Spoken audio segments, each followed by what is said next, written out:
नागरिकता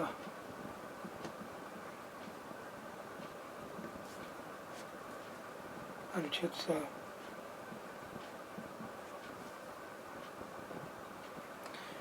अनुच्छेद 7 में पाकिस्तान को प्रवास करने वाले व्यक्ति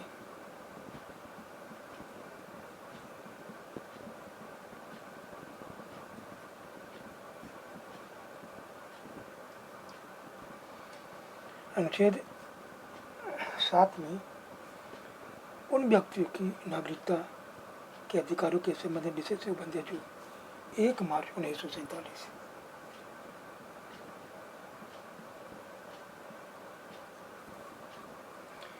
के बाद पाकिस्तान को प्रवास कर गए थे, किंतु बाद में भारत लौट आए थे। यहाँ यह स्पष्ट कर दिया गया कि 1 मार्च 1947 के बाद पाकिस्तान को प्रवास करने वाले व्यक्ति भारत का नागरिक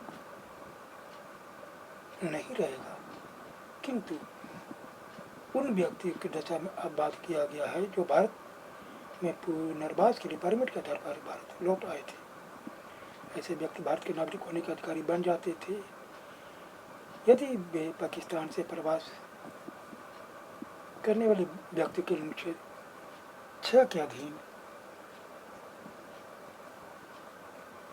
निर्धारित शर्तों को पूरा करते हो।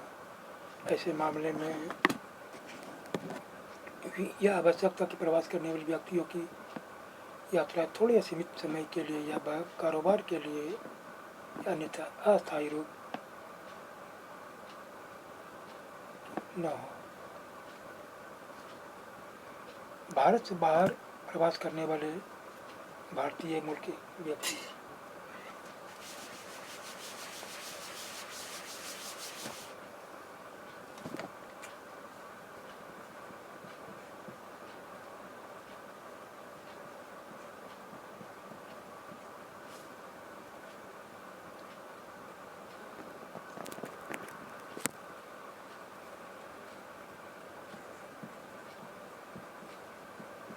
भारत के बाहर रहने वाले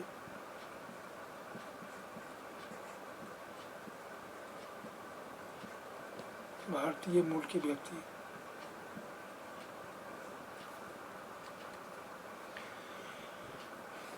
भारतीय मूल के अनेक व्यक्ति रोजगार के प्रयोजनों के लिए या अन्यथा विदेशों में रह रहे हैं या वहाँ प्रवास कर गए हैं। संविधान के निर्माताओं ने भारत के ऐसे व्यक्तियों की नागरिकता के अधिकारों की रक्षा के लिए दूरदर्शिता से काम किया और संविधान में उपबंध कर दिए।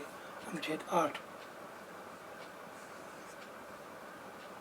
में प्रावधान किया गया है कि कोई व्यक्ति जो या जिसके माता पिता में से कोई अथवा पितामही या मातामही में से कोई भारत शासन अधिनियम 1935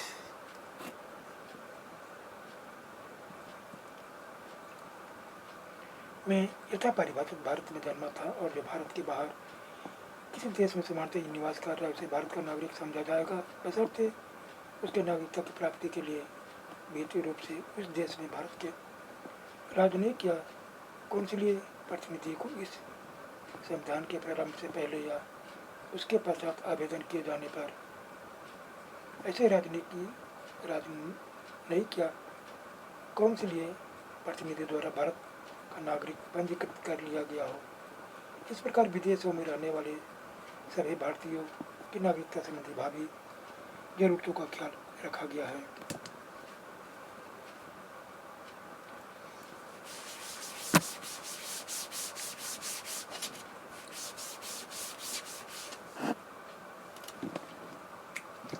अनुच्छेद 9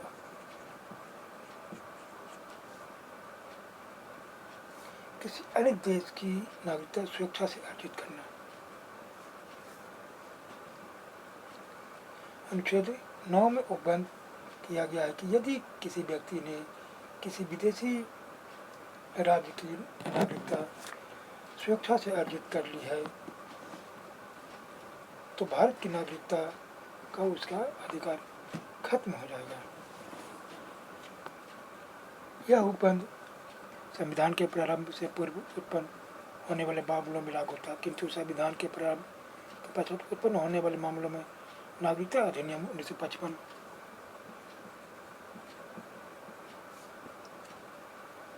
के उपबंधों के अनुसार कार्रवाई की जाएगी। उच्चतम न्यायालय ने निर्णय दिया कि यह निर्धारित करना भारत सरकार का काम है कि कोई व्यक्ति किसी अन्य देश की नागरिकता अर्जित करने पर भारत की नागरिकता से वंचित हो गया है या नहीं, और उसके बाद ही कोई राज्य सरकार उसके साथ एक विदेशी के रूप में व्यवहार कर सकती है।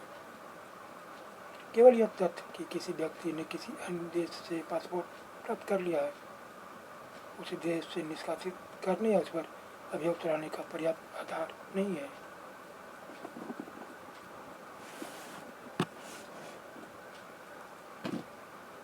अनुच्छेद 10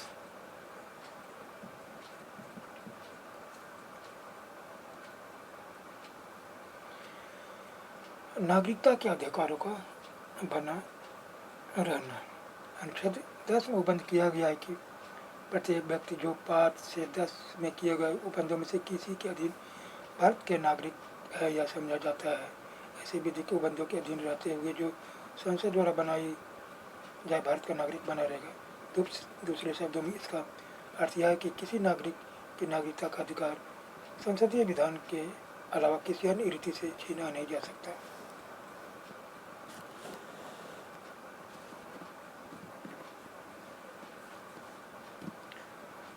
अनुच्छेद 11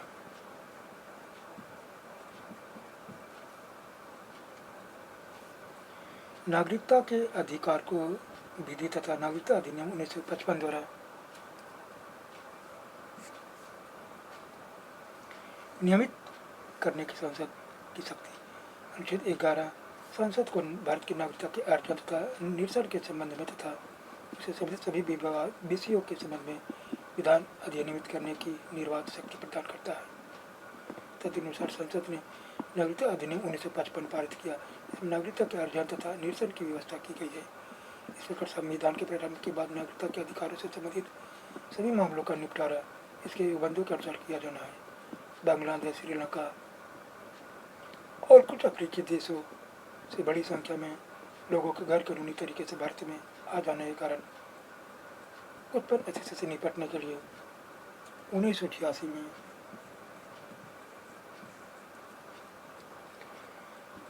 इस अधिनियम में संशोधन किया गया। इस संशोधन के परिणाम से भारतीय नागरिकता का अर्जन और भी कठिन हो गया। मोटे तौर पर मूल अधिनियम की संशोधित धारा 3 में उपबंध किया गया कि जन्म के आधार पर नागरिकता केवल वही व्यक्ति अर्जित कर सकता है जिसके माता पिता में से कोई जन्म के समय भारत का नागरिक था। इसके अलावा इस अधिनियम में जन्म, उद्भव, पंजीकरण, देशीकरण द्वारा या राज्य के समावेशन द्वारा भारतीय नागरिकता के अर्जन के लिए उपबंध किए गए हैं। इसी तरह इसमें नागरिकता का स्वयं त्याग कर देने, सुरक्षा से किसी अन्य देश की नागरिकता अर्जित कर लेने या भारत सरकार द्वारा कतिपय आधार पर नागरिकता से वंचित किए जाने के कारण नागरिकता को समाप्त कर देने का उपबंध भी किया गया है। इस अधिनियम में राष्ट्रमंडल की नागरिकता के संबंध में विशिष्ट उपबंध किए गए हैं।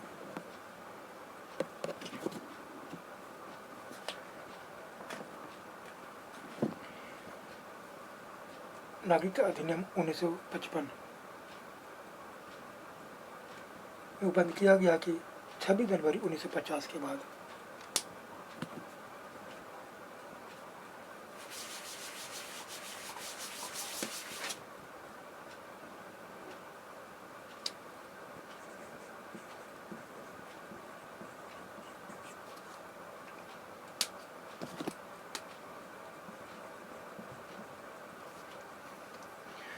जनवरी 1950 के बाद भारत में जन्मा कोई व्यक्ति कुछ अपवादों जैसे राजनयिकों तथा शत्रु देशों के बच्चे के अधीन रहते हुए जन्म से भारत का नागरिक होगा।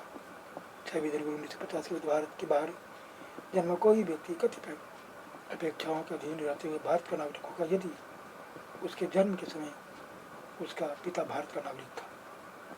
कतिपय दशाओं में कुछ श्रेणियों के व्यक्ति भी रीति से पंजीकरण द्वारा भारतीय नागरिकता अर्जित कर सकते हैं। विदेशी व्यक्ति कतिपय शर्तों पर नागरिकता प्राप्त करने के लिए आवेदन लेकर भारतीय नागरिकता अर्जित कर सकते हैं।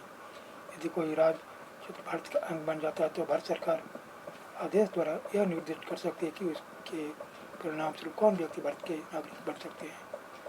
नागरिकता निरसन कतिपय आधार पर स्वेच्छा से त्याग किए जाने वंचित कर दिए जाने के कारण समाप्त हो सकती है। राष्ट्रमंडल देश के किसी नागरिक को भारत में राष्ट्रमंडल नागरिक का दर्जा प्राप्त होगा। सरकारें परस्परता के आधार पर उपयुक्त प्रावधान कर सकती है। अनुच्छेद 16 के अधीन संसद को शक्ति दी गई कि वह किसी राज्य या संघ राज्य क्षेत्र के अंदर निवास को उसे राज्य या संघ राज्य क्षेत्र के अधीन कतिपय श्रेणियों के रोजगार के लिए आवश्यक अर्हता भी कर सकती है।